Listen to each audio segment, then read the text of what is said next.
এখন ক্ষেতের আইল দেখে ভালো রাস্তায় এসে পড়ছি। এটা হচ্ছে ভালো রাস্তা। আর ওই যে দেখেন আমাদের জন্য সবাই দাঁড়িয়ে রয়েছে, দেখছেন। আজকের দিনটা বেশি ভালো না, কারণ আজকে আসার সময় একটা অঘটন ঘটছে। পাখিতে আমার উপর পটি করে দিছে। চলো, তোমরা সবাই আমাদের জন্য ওয়েট করতেছো নাকি? হ্যাঁ, ক্যামেরা ধর আরো। সারা মনে কেন্দ্র দিছিল আমার নিয়ে এখানে।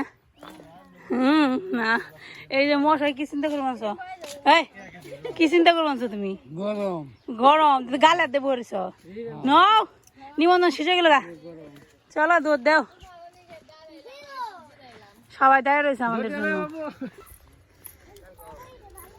এই যে এখানে আরো ভুট্টা ক্ষেত আছে।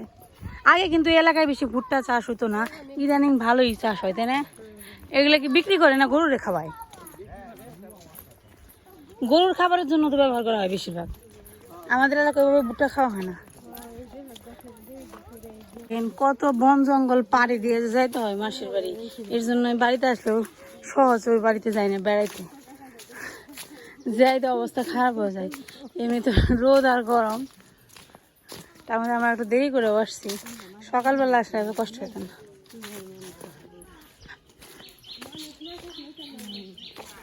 হ্যাঁ, এটা তো অনেক সুন্দর।